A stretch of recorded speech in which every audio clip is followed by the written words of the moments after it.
কোরবানির ঈদের প্রথম দিন সকাল থেকে সারা দেশের আড়তগুলোতে চামড়া সংগ্রহ শুরু হয়েছে। মৌসুমী ব্যবসায়ীরা চামড়া কিনে এনে বিক্রি করছেন। সেখানে দাম নিয়ে মিশ্র প্রতিক্রিয়া জানিয়েছেন ক্রেতা বিক্রেতারা। গরুর চামড়া বেচাকেনা হচ্ছে ৩০০ টাকা থেকে ৭০০ টাকায়, আর ছাগলের চামড়া আকার ভেদে বিক্রি হয়েছে ৫০ থেকে ৭০ টাকায়। বান্ডেল থাকলে প্রতি সেনমানিতে টাকা বাঁচবে। বিকাশ সেনমানি বান্ডেল কিনে জিতুন প্রতি লেনদেনে। কোরবানির ঈদের প্রথম দিনে নাটোরের দেশের দ্বিতীয় বৃহত্তম চামড়ার আড়তে বিকেল থেকে আসতে শুরু করছে পশুর চামড়া।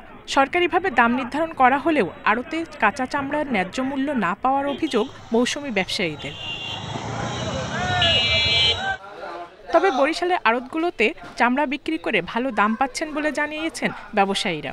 বিক্রি করছেন সরকার নির্ধারিত দামেই। এছাড়া সিন্ডিকেট না থাকায় চামড়ার ভালো দাম পেয়ে খুশি বিক্রেতারা।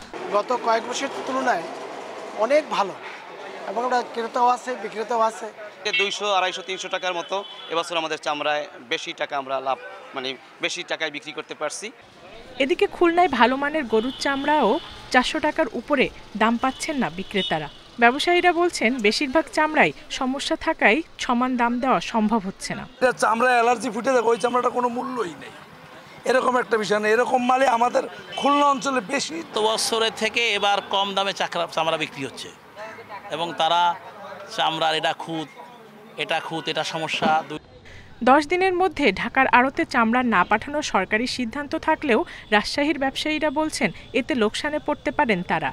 এবার জেলায় 4.5 লাখ পশু কোরবানি হয়েছে। চামড়া সংগ্রহের লক্ষ্য 1 লাখ পিস।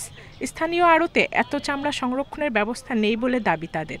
বর্তমানে সরকার নির্ধারিত যে দাম, এই দামে ব্যবসা করা সম্ভব হবে না। এদিকে চামড়া পাচার রোধে সীমান্ত এলাকায় কঠোর অবস্থানে বিজিবি।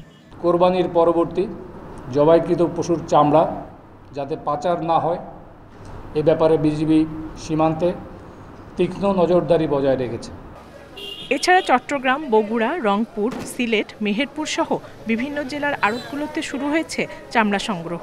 কাঁচা চামড়া কেনার পর পরিষ্কার করে লবণ দেওয়ার কাজে ব্যস্ত ট্যানারি শ্রমিকরা।